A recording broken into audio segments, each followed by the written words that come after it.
제가 상당히 긴장해 있습니다. 이것 때문에 꺼지면 안 되는데.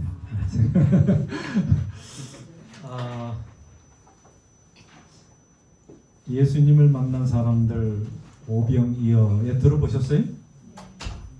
오병이어라고 하는 말은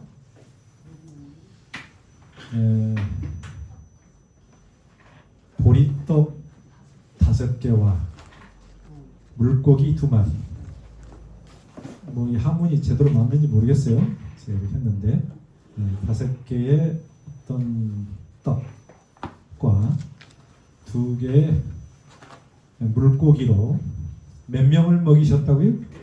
5,000명을 먹이신 기적, 그 표적의 그 사건을 성경에서 예수님의 표적 가운데 가장 의미 있고 놀라운 기적으로 이야기하고 있습니다. 여러분, 어릴 적에 제가 말씀을 드리기 전에 까치까치 설날 들어보셨어요? 설날 그러면 어릴 적에 세배하고 떡국 먹으면 뭐가 일어난다 그래요? 1살 더 먹는다. 저는 그렇게 생각을 하고 자랐습니다. 그래서 떡국 설날에 세배하고 나서 떡국 먹고 나면 내가 이제 몇 살이구나 그렇게 셌던 기억이 있어요. 세뱃돈에 관심이 가장 많았던 때가 돈이 가장 많이 필요했던 아마 중학교 때였던 것 같아요. 그 세뱃돈이 사실 종잣돈이 돼서 1년에 제일 목돈을 모으는 그런 날이었거든요. 저에게는. 그래서 상당히 기다려지고 그때 뭔가를 제가 사고 싶은 걸 살 수 있어서 상당히 좋았던 그런 기억이 있습니다. 새해마다 제가 그냥 1월 1일부터 새해 복 많이 받으시라고 그러니까 요즘 여러분이 그냥 식상해져가지고 못 느끼는데 오늘 다시 한번 새 출발하는 그런 마음을 가지고 새해 복 많이 받으시기 바랍니다. 사실 안식일마다 뭐가 생기냐면 새해 같은 느낌을 가져야 돼요. 새 출발. 또 예수님께서 이 한 주를 다시 우리에게 새롭게 주셨다. 이렇게 뭐예요? Gift of God. 하나님의 선물이라 생각하고 감사하시기 바랍니다. 사실 일주일 주신 것 감사하잖아요. 하루도 알 수 없는 저희들의 인생이기 때문에 그렇습니다. 여러분, 저희들이 할머니들하고 우리 같이 사는데 이번 설을 좀 그래도 의미 있게 잘 보냈습니다. 우리 집에 이런 구호가 있어요. 먹어야 산다. 또 잘 먹어야 잘 산다. 잘 먹어야 건강하게 산다. 우리 할머니들이 잘 먹으면 얼마나 기분이 좋은지 이분들은 항상 먹을 것만 생각하고 사는 것처럼 삽니다. 그래서 제 안사람이 참 엄청 힘들게 살고 있습니다. 저까지 또 먹성이 좋아가지고 제 아들까지 요즘 최근에 다시 배틀에서 왔는데 먹는 게 상당히 신경 쓰이는 저희 집입니다. 그래서 이 오병이어 그러면 항상 먹는 것과 연관이 있어요. 여러분, 세상 사람들이 다 먹는데 관심 있어요, 없어요? 있어요. 그래서 이 오병이어는 잊을 수 없는 사건이에요. 사실 모세가 이스라엘을 인도해서 애굽에서 인도해서 광야로 갈 때 참 먹고 마시고 하기 힘들었거든요. 그게 하나의 우리의 구원의 역사의 어떤 인생의 여정을 보여주는 것이라고 볼 수 있는데 그것을 통해서 먹는 게 이렇게 중요한 거구나. 먹는 게 있을 때는 잘 몰랐는데 없으니까 먹는 것만 찾는 거예요. 참 그걸 우리가 이해할 수 있습니다. 바로 그런 의미에서 이 오병이어라고 하는 것은 우리의 인생 여정에서 이스라엘들이 광야에 걸치면서 경험했던 것을 우리가 매일매일 경험하면서 함께 겪을 수 있는 그런 예화가 아니고 실제 있었던 것을 우리에게 보여주는 그런 사건입니다. 요한복음 6장에 있는 말씀이에요. 자, 그런데 오늘 좀 더 제목을 여러분에게 드린다 그러면 생명의 떡이 되시는 예수님이라고 하는 제목을 드립니다. 요한복음 6장 35절이 주제 성경절인데 예수님께서 이르시되 예수님께서 말씀으로 자기의 자신에 대해서 설명하시는 상당히 강력한 말씀이에요. 나는 생명의 떡이니 내게 오는 자는 결코 줄이지 아니할 것이요 나에게 오는 자는 굶주릴 일이 없다고 하는 것입니다. 아멘입니까? 여러분 이 세상에서 이것만큼 확실한 게 어디 있어요? 나를 믿는 자는 영원히 목마르지 아니한다 이 말씀을 주셨습니다. 그 요한복음 6장 35절이 나는 생명의 떡이다. 가장 참 우리 모든 인류에게 강력한 말씀 중에 하나라고 저는 생각을 합니다. 자, 이 오병이어의 표적은 요한복음 6장 1절 3절부터 쭉 보면은 이 요한복음 6장에 나와 있는 그 사건입니다. 예수님께서 디베랴의 갈릴리 바다 들어보셨어요? 갈릴리 바다가 디베랴라고 하는 그게 거기에 지역 이름입니다. 건너편으로 가시며 큰 무리가 따르니 이는 병자들에게 행하시는 표적을 보았음이로라. 그들이 표적 이적을 보고 많은 큰 무리가 따라다녔습니다. 예수님께서 산에 오르사 제자들과 함께 거기 앉으시니 산에 오르셨다. 마지막 6월절의 명제는 6월절이 가까웠다. 이렇게 표현하고 있습니다. 그래서 6월절도 유대의 어떤 절기고 옛날 이 애굽에서 나왔을 때 6월절을 지켰고 또 산에 오르고 하는 것들이 이 모세의 그 어떤 장면을 우리에게 보여주는 것 같습니다. 그 다음에 9절에 보면은 다 같이 한번 읽어볼까요? 시작. 여기 한 아이가 있어 보리떡 5개와 물고기 2마리를 가지고 있나이다. 그러나 그것이 이 많은 사람에게 얼마나 되게 쌌나이까. 누가 이야기했어요? 빌립이 예수님의 제자가 이렇게 이야기했어요. 그 다음에 10절에 보면 예수님께서 이르시되 이 사람들로 앉게 하라. 그 다음에 다 앉힌 다음에 잔디에 앉혔어요. 산이니까 산에 이렇게 잔디가 있었습니다. 그 다음에 사람들이 앉은 다음에 그 수를 누군가가 대충 쉬어본 것 같아요. 약 한 5,000명쯤 되었다. 이렇게 나옵니다. 11절에 보면 예수님께서 이 떡을 이제 가지고 축사하고 감사의 기도를 하나님께 올린 후에 앉아있는 자들에게 나눠주시고 물고기도 그렇게 그들이 원하는 대로 주셨다. 이런 말씀이 있습니다. 12절에 보면 이렇게 됩니다. 시작. 그들이 배부른 후에 예수께서 제자들에게 이르시되 남은 조각을 거두고 버리는 것이 없게 하라 하시므로 그 다음에 이제 예수님께서 이걸 거두셨다. 하나도 버리지 마. 보리떡 5개로 먹고 남은 조각이 몇 강주리가 됐어요? 12바구니가 찼다. 사실 12은 제자들이 뭐 12명이니까 하나씩 갖고 와서 다 했는지 모르겠어요. 그래서 12이 어쨌든 그 상징적인 것도 있지만은 예수님께서 각 제자들이 또 다 가서 하나씩 모아서 12강주리였어요. 14절에 보니까 그 사람들이 예수님께 행하신 이 표적을 보고 말하되 이는 참으로 세상에 오실 그 선지자라. 그 선지자는 말은 바로 우리가 기다렸던 선지자라 그 말이에요. 그 선지자는 바로 모세와 같은 이라고 하는 성경에 말했던 그 선지자. 모세는 어떤 선지자였어요? 십계명을 그들에게 주고 광야에서 뭘 줬어요? 떡을 나누어 주고 막 물이 솟아나면 물을 주고 이런 모세와 같은 자가 또 태어나면 얼마나 그들을 어떻게 해서 애굽에서 이끌어서 해방하고 구원을 베풀었던 자가 모세거든요. 그 선지자가 이 사람이구나. 그 이야기하고 있어요.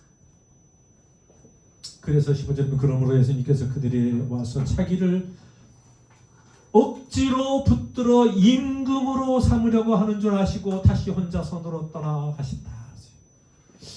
임금으로 오신 거 아닌가? 라고 우리가 생각할 수 있는데, 사람들이 막 수많은 사람들이 몇천 명 아니었으면 뭐 수가 알 수가 없어. 예수님을 따랐어요. 그리고 뭐 했어요? 예수님을 왕 임금을 삼으려고 했습니다. 백성들이 예수님이 가만히 있으면 왕이 되는 거예요. 그들의 숨 존경과 사랑을 받을 수 있는 위치에 있게 될 수 있습니다. 그분이 하는 이적과 기적과 모든 은사들이 뭐 그냥 방방곡곡에 퍼져나가게 된 것입니다. 그래서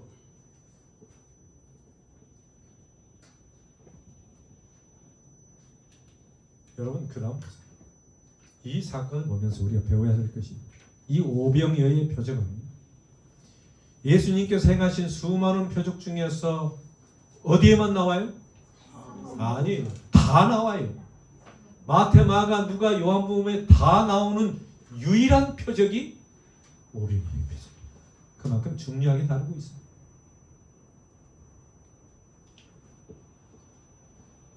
예수님의 사역은 성공적인 것처럼 사람의 눈에도 그렇게 보였어요. 제자들도 뭐예요? 흥분했어요. 이야, 이제 뭔가 회복할 수 있겠구나. 그런데 예수님께서 산 언덕으로 올라가셨는데 거기까지 찾아와. 예수님이 도망갈 수 없을 정도로 사람들이 몰려왔어요. 예루살렘에서는 수많은 사람들이 그를 따랐습니다. 수도였어요. 그 다음에 사마리아에서도 성공적인 선교를 하셨어요. 사마리아. 그 다음에 이제 갈릴리에서도 전도하자 수많은 무리가 모였어요. 여러분, 이스라엘이 거기 세 군데 다야. 예, 전국이 다 소동했습니다. 예, 전에도 예수님은 종종 산에서 쉬시고 기도하셨어요. 이제는 그분이 갈 데가 없었습니다. 자, 한번 질문을 던져보겠습니다. 왜 많은 사람들이 예수님을 찾아다녔을까? 왜 그래요? 오병이어의 이 기적 사건이 결정적인 것이었어요.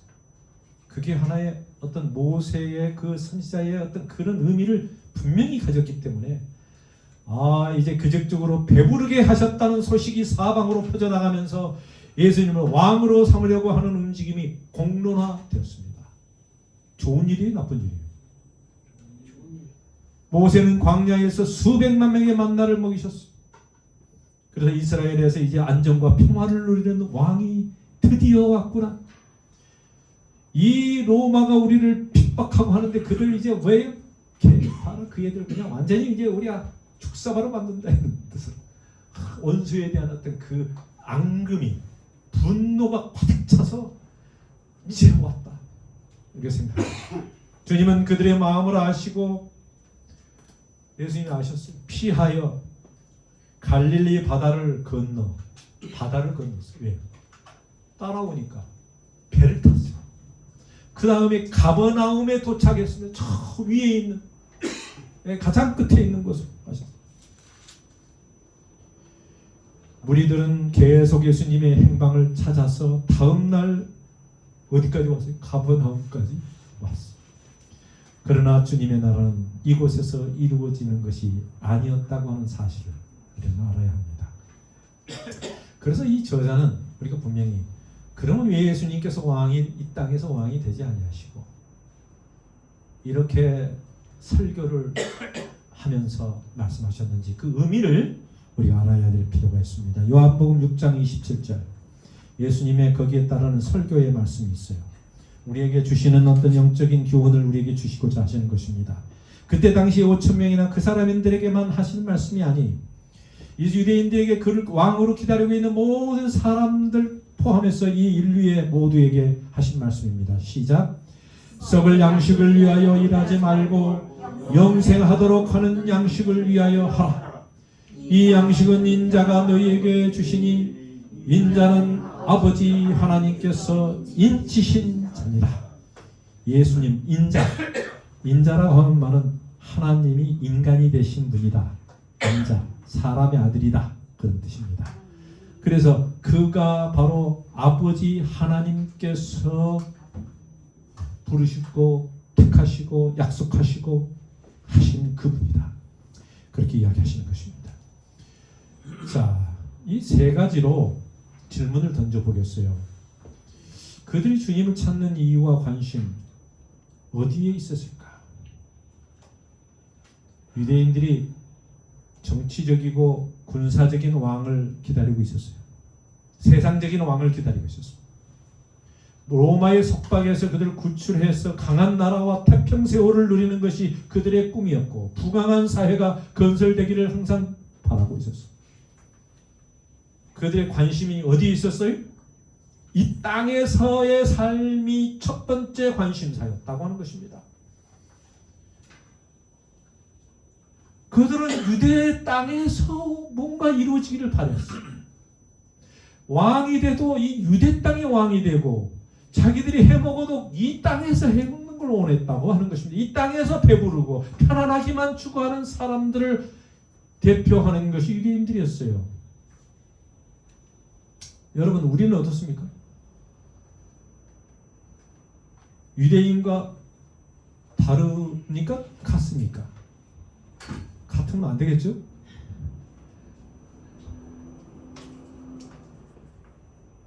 현대 많은 그리스도인들이 예수님을 믿는 걸 기복신앙을 가지고 믿습니다. 기복신앙이 뭔지 아세요? 예, 그저 믿으면 복받고 다 잘되고 그냥 어떤 하나님 예수님과 함께 고난받는 것보다는 이 세상의 것에 복을 추구하면서 기복신앙을 하는 것이에요. 그게 달라요. 기복신앙이라고 하는 것은 이 세상의 물질과 세상의 것에 마음을 두는 것은 똑같은 말입니다. 유대인들이 똑같이 그랬어요. 자, 다시 한번 생각해보세요. 예수님에 대한 생각, 그럼 어떻게 생각해야 돼요?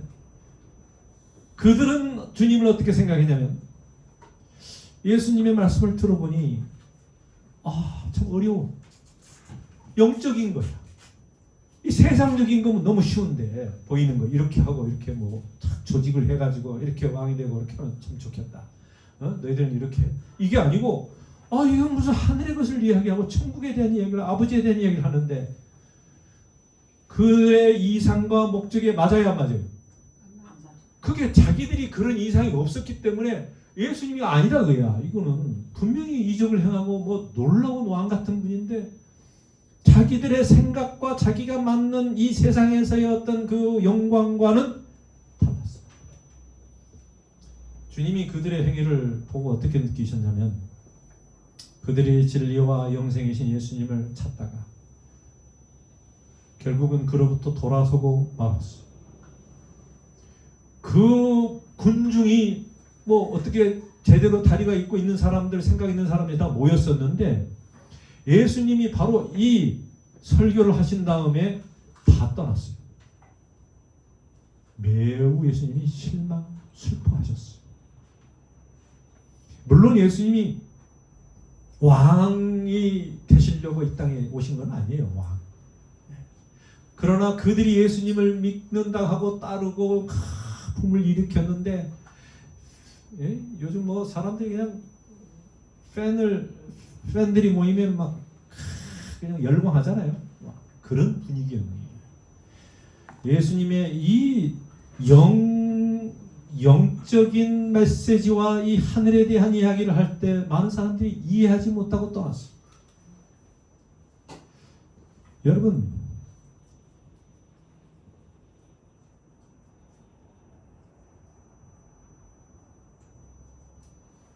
사람은 무엇을 생각하고 어떻게 생각하느냐에 따라서 인생이 달라지는 것입니다. 물로 포도즙을 만드는 이적, 신하의 아들을 고함치는 이 신하의 아들을 고치시는 이적이 있었고요. 이 38년 된 병자를 고치시는 이적이 오병비의 이적, 이것이 요한복음 2장, 4장, 5장, 6장에 계속해서 보여주고 있습니다. 참 놀라운 이적이에요. 근데 마지막에는 결정적으로 500여의 이적을 보여주었는데 그들은 영적인 축복을 알지 못했습니다. 배울 교훈이 있어요. 그들은 오직 음식과 세상적이고 물질적인 것에만 관심이 있었고 그것에 전념했다고 하는 것입니다. 그래서 여러분 오늘 이 시간에 우리 영의 눈을 뜨게 좀 떠주시도록 기도해야 돼요. 영적인 것은 영으로만 구별하지 육적으로만 생각하면 잘 이해하지 못하는 것이 우리의 영혼에 대한 우리의 마음이 열려서 하나님에 대해서 그 말씀을 이해할 수 있도록 하나님께서 여러분들에게 축복해 주시기를 기도합니다. 그들은 영적인 것보다 세상적이고 물질적인 것에 더 관심이 많았던 것입니다. 성경에서는 너희가 이 물질적인 것, 특히 돈 이런 것과 하나님을 함께 섬길 수 없다라고 말씀하신 것은 뭐냐면 이 둘 중에 하나를 우리가 볼 수 있다고 하는 것입니다. 세상적인 게 관심을 많이 갖고 있다 보면 영적인 것이 잘 안 보인다고 하는 것이에요. 그거 이상해요. 우리의 눈이 세상적인 게 관심을 가지고 거기에 우선순위를 두면 영적인 게 안 보인다. 근데 세상적인 것에 내가 탁 마음을 버려버리면 거기에 나의 모든 마음의 모든 목적을 딱 스탑시키면 영적인 것이 보이는 것입니다. 너희가 나를 찾는 것은 표적을 본 까닭이 아니오 떡을 먹고 배부른 까닭이다.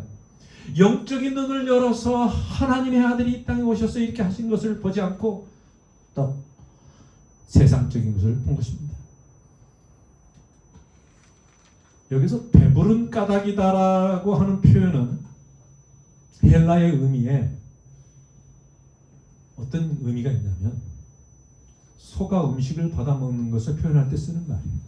이 동물들이 소나 돼지나 이 소가 주는 거에 뭐예요? 거기에 관심이 전부가 있는 것입니다. 먹는 것은 세상적인 것은 이 소는 주는 자와 주는 자의 목적을 알아야 몰라요. 네, 그 의도를 몰라요. 목적을 잘 모르는 것입니다. 주님을 슬프게 했던 것은 감사할 줄 모르고 무슨 목적으로 주는지에 대해서도 물어보지 않습니다. 소는 그저 먹기만 하는 거죠. 단지 먹고 배만 채우는 것이. 그렇다면 우리가 예수님을 찾는 목적, 믿는 동기가 무엇인지가 하나님께서는 물어보시는 것입니다. 너가 왜 나를 찾느냐?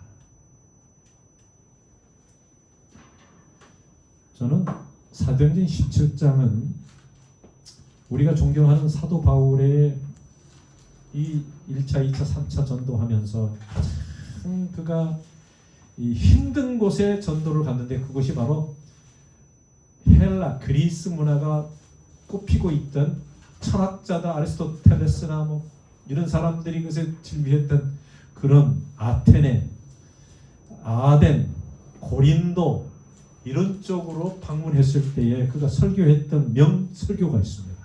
그게 사도행전 17장에 쭉 나와요. 24절, 2절, 25절까지 있는 말씀을 잠깐 조금 몇 구절만 읽어보겠습니다. 시작. 우주와 그 가운데 있는 만물을 지으신 하나님께서는 천지의 주제시니 이는 만민에게 생명과 호흡과 만물을 친히 주시는 이심이라. 이는 사람으로 혹 하나님을 더듬어 찾아 발견하게 하려 함이니이다. 이도되 그는 우리 각 사람에게서 멀리 계시지 아니하는도다. 우리가 그를 힘입어 살며 기동하며 존재하느니라. 그랬어요.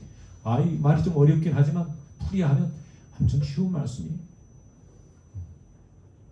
오늘 우리 교과에서도 우리가 배운 것처럼 탁월하신 예수 그리스도 창조주요 구속주이신 그분이야말로 우리의 우두머리요 우리의 이끄시는 모든 것에 처음이와 마지막으로 있는 그분이에요. 교회의 머리시오 우리의 모두의 삶의 주체가 되시고 우리의 머리가 되어야 되는 분이다. 이렇게 하면서 그분을 또 찬양하고 있어요.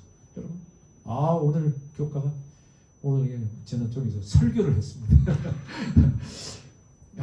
참 생각하면 이렇게 너무 감동적인데 어떤 분은 잘 이해를 못하시는 분이 있어요.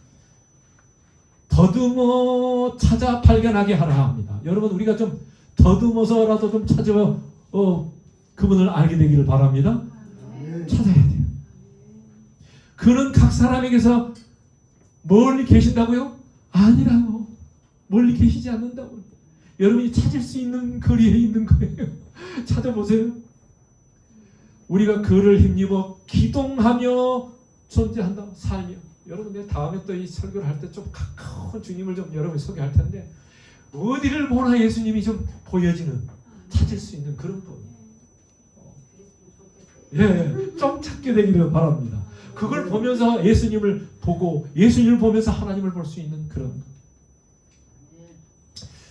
자, 영적인 차원의 사람이 되어야 되는데, 자, 함께 읽겠습니다. 시작. 모든 사람들은 자신들이 알든지 모르든지 하나님으로부터 은혜와 사랑을 갖고 있지만 많은 사람들은 일상생활의 필요만 충족하고 그것에만 만족하며 살아가고 있다. 모든 사람들은 한 명도 빠짐없이 이 세계에 지금까지 살았던 모두는 다 알든지 모르든지 간에 하나님으로부터 뭘 받았어요? 은혜와 사랑을 받았어요. 받고 있습니다. 부인할 수 없습니다. 근데 많은 사람들, 다는 아니, 일상생활의 필요만 충족하고 그것에만 만족하며 살아간다. 이게 바로 어떤 사람이에요?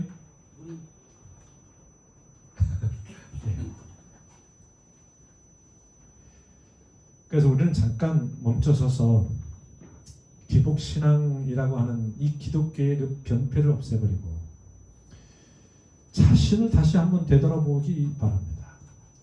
우리가 이 물질적인 생각을 가지고 너무 거기에 집착하는지, 아니면 거기를 넘어서 영적 중요성을 생각하며 살아가는지를 한번 생각해 봐야 돼요.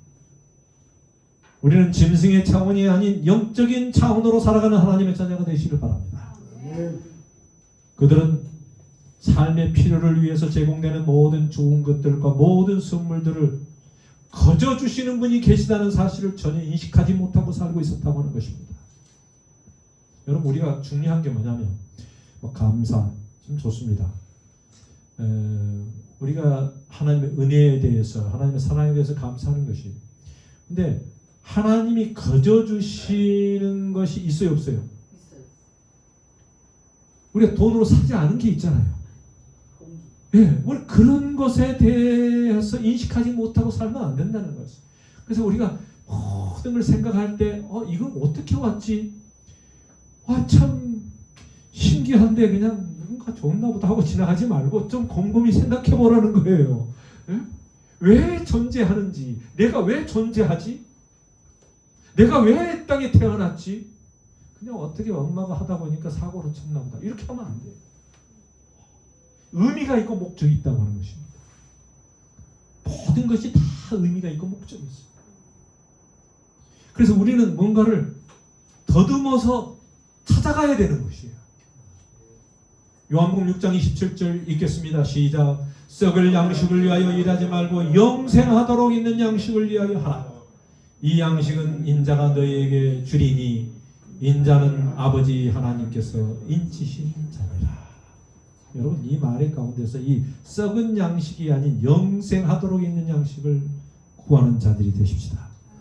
영생하도록 있는 양식에 대해서 제가 좀 설명하려고 이것을 다시 읽었습니다. 어떤 것이 있는가? 자, 영생하도록 있는 양식이란 뭐라고 그랬어요? 무엇을 말해요? 하나님의 일을 하는 것이다. 답을 다 정해주고 하니까 읽으면 돼요. 영생하도록 있는 양식이 뭔가 사람들이 예수님 어렵다 그랬어요.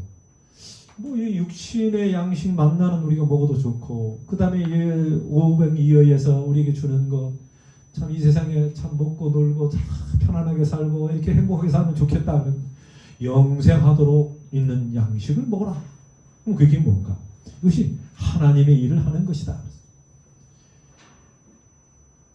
요한복음 6장 38절 읽겠습니다. 시작. 그들이 묻되 우리가 어떻게 하여야 하나님의 일을 하오리까? 자, 그러면 하나님을 어떻게 합니까? 다 답을 줬어요. 29절 시작. 예수께서 대답하여 이르시되 하나님께서 보내신 이를 믿는 것이 하나님의 일이니라. 이 답을 다 정해줬습니다. 어려울 게 없어요. 하나님의 일은 곧 하나님께서 보내신 이를 믿고, 보내시는 이는 누구예요?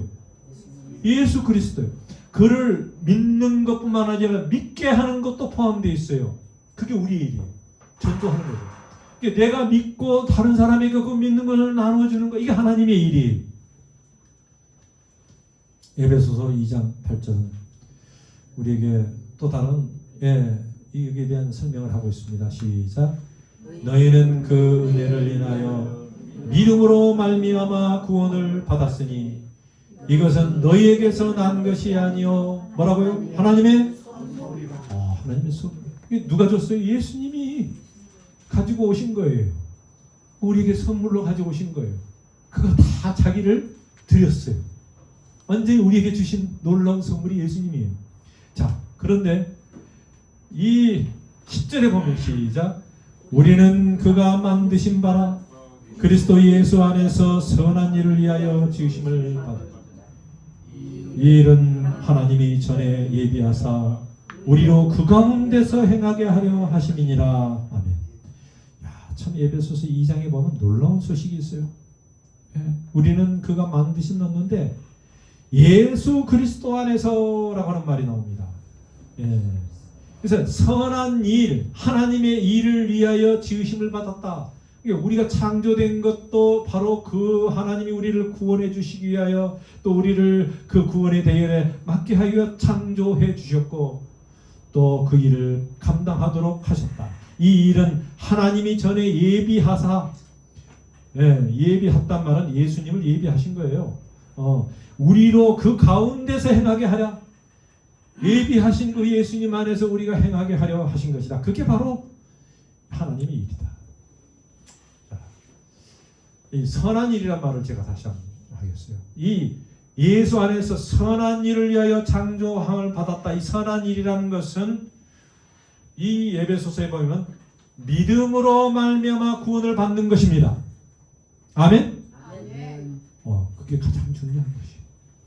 네가 사나 죽으나 내가 뭘 하든 간에 이게 가장 중요한 거예요. 여러분이 만약에 오늘 이 구원을 받고 예수님을 믿고 이 놀라운 복음의 소식을 가지고 받아들였다면 여러분의 태어난 목적이 성취되는 것이고 이걸 위하여 여러분이 태어났다고 하는 것을 기억하시기 바랍니다.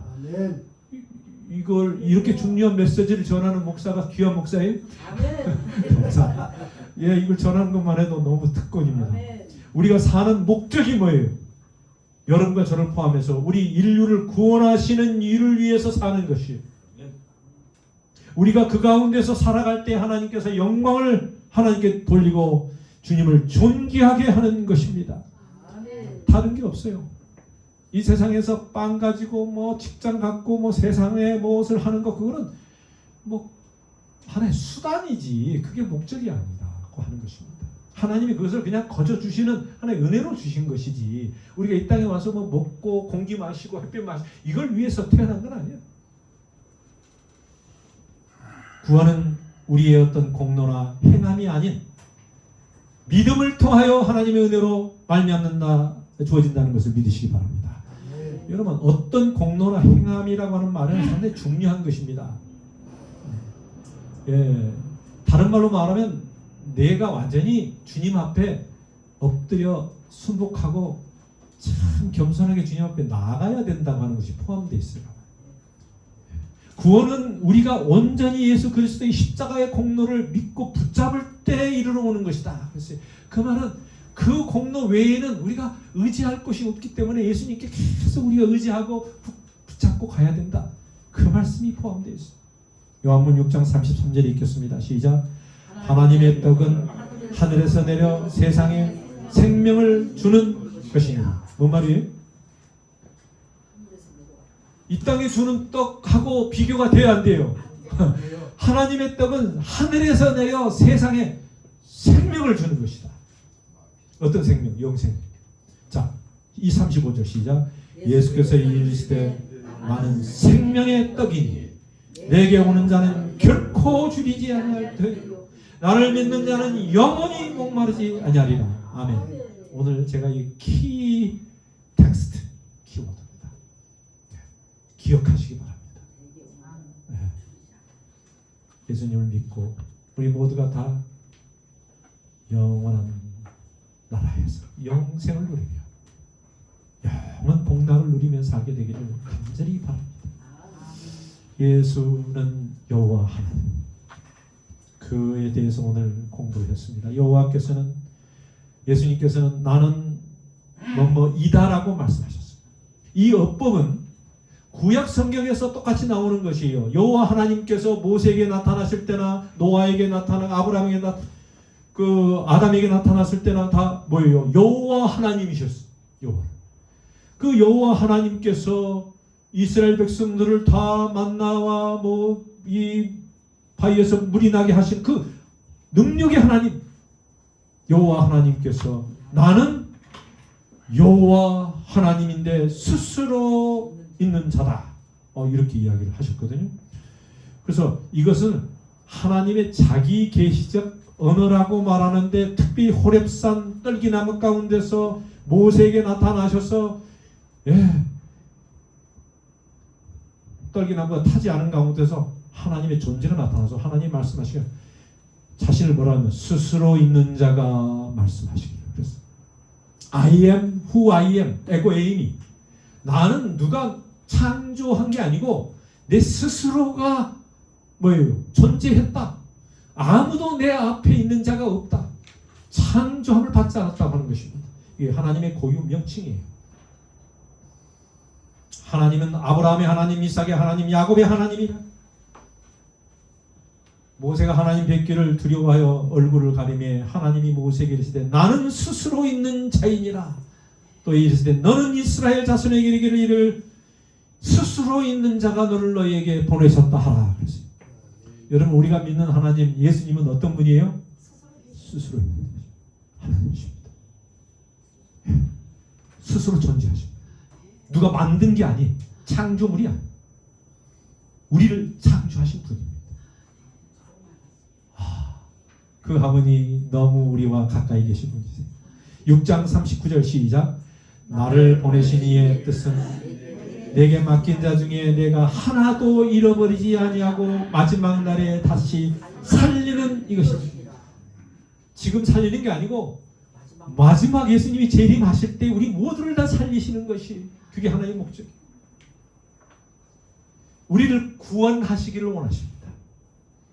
구원은 하나님으로부터 시작됩니다. 태초의 비기닝이란 말을 오늘 배웠지만 이니시에이를 하나님이 다시 시도하시는 것이 그게 구원이에요. 그게 born again이에요. 우리에게 새로운 뉴스예요. 그게 이니시에이를 태초란 말이에요. 하나님은 우리에게 새롭게 다시 시작하도록 하신 분. 아멘입니까? 아멘. 놀라운 분입니다. 교회를 통하여 그 일을 이루고 계십니다. 다른 종교와 다르게 기독교만은 독특한 특성은 하나님이 찾아오시는 것입니다. 지금도 하나님이 우리에게 지금 뭐예요? 구애하고 사랑하는 자에게 프로포즈하고 계시는 것입니다. 여러분 제가 한 5분만 더 쓰겠습니다. 끝날 수 없잖아요. 이렇게 끝내야지. 인류를 다시 살리는 것은 하나님의 목적이다. 이것이 기독교의 다른 종교와 다른 점이다. 기독교에 예수 믿는 종교에 속한 걸 자랑스럽게 생각하십시다. 자, 예수님이 하나님의 일이라고 하는 것에 대해서 제가 몇 개 말씀드리겠습니다. 예수님 안에서 모든 인류에게 구원을 제공하신다는 의미입니다. 두 번째는 각자가 예수를 개인의 구주로 영접할 때 구원이 현실로 이르러 온다고 하는 것이, 세 번째는 그 결과는 각자의 선택에 의해서 이루어지는 것이다. 네 번째는 내가 하는 이 결정이 나의 운명을 결정한다. 이게 하나의 세트인데 예수님 안에서 구원이 이루어지는 것이고 이것은 예정되어 있고 예수님께서 미리 예비하신 것이 누구나 그렇게 다 들어갈 수 있지만 그것은 개인의 구주로 믿을 때에 이르러 오는 개인적인 선택의 결과요. 그래서 운명이 달라진다고 하는 것입니다.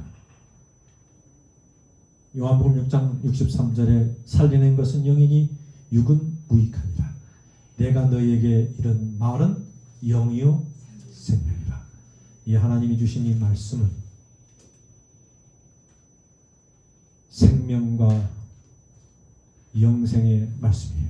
이 세상의 성공은 영생과 대조적인 것으로 나타나 있습니다. 우리의 진정한 문제는 하나님의 말씀이지 이적이 아닙니다. 우리가 진정으로 생각하고 우리의 마음속에 진지하게 받아들여야 할 문제는 우리가 진정으로 하나님의 말씀을 어떻게 받아들이는가라고 하는 것이에요. 그저 가볍게 느끼면 안 돼요. 하나님의 명령과 하나님께서 우리에게 주신 모든 것들은 다 약속인데 이것을 그저 한 귀로 듣고 한 귀로 흘러버리는 어떤 그런 사소하고 뭐 무가치하게 아무것도 아닌 것처럼 그렇게 생각하면 안 된다고 하는 것이에요.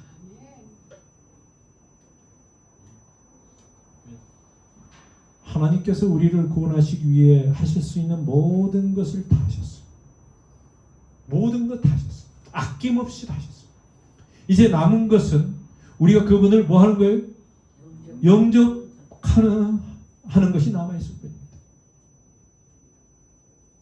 주님께서 내게 오는 자는 내가 결코 내어 쫓지 아니하리라고 말씀하셨어요. 그 말에는 의미가 있는 말씀이에요. 오는 자는 이라고 하는 우리에게 호소할 때 반응하는 자, 믿는 자, 우리의 마음을 드리는 자를 이야기하고 있습니다. 오는 자는, 오지 않은 자는 그 대열에 포함될 수가 없어요. 그러나 오는 자는 하나님이 프리패스, 모두가 다 올 수 있도록 한다고 하는 것입니다. 그 사람이 누구든 간에 상관없어요. 뭐 배운 자나 안 배운 자나 가진 자나 안 가진 자 뭐 상관없어요. 사람이 다만 구원을 받지 못하는 것은 왜 그래요? 그가 스스로 돌아서기 떠나버리기 때문이다. 그 수많은 군중들이 수만 명, 수천 명, 수만 명, 수십 명 예수님을 따랐지만 그들이 떠났다고 하는 것입니다. 그게 그들에게 하나님이 슬프게 한 것이었어요. 자, 이 말씀을 함께 다 읽겠습니다. 시작. 예수께서 12제자에게 이르시되 너희도 가려느냐? 시몬 베드로가 대답하되 주여 영생의 말씀이 주께 있사오니 우리가 누구에게로 가오리까? 우리가 주는 하나님의 거룩하신 자이신 줄 믿고 알았사옵나이다. 하나님의 거룩하신 자라는 말은 살아있는 하나님의 아들이라는 말입니다. 그가 하나님의 선택되고 기름 부음을 받은 메시아 구원자라고 하는 사실이에요. 이 세상에 구원자를 다른 세컨이 없어요. 다른 자가 구원자가 없어요. 오직 예수 그리스도요. 이것을 선포하는 이 순간만이 여러분들에게 주어진 시간입니다. 메시아 구원자는 예수 그리스도는 하나님의 아들이요 구세주라고 믿고 따르시게 되기를 바랍니다. 여기에서 베드로의 말한 주님을 떠나는 자들과 대조적으로 그는 주님을 계속적으로 믿고 따르겠다고 하는 말을 하고 있어요. 내가 주님을 따른다고 하는 것은 한 번이 아니고 나의 평생, 나의 인생을 두고 계속 따른다고 하는 말이에요. 여러분 예수님을 믿고 예수님을 끝까지 따라가게 되기를 바랍니다. 그래야 하늘까지 가는 것이에요. 거룩한 자라고 하는 하나님의 거룩한 자라고 하는 그 말의 표현은 구약에서는 한 번도 인간에게 사용한 적이 있어요, 없어요? 없어요.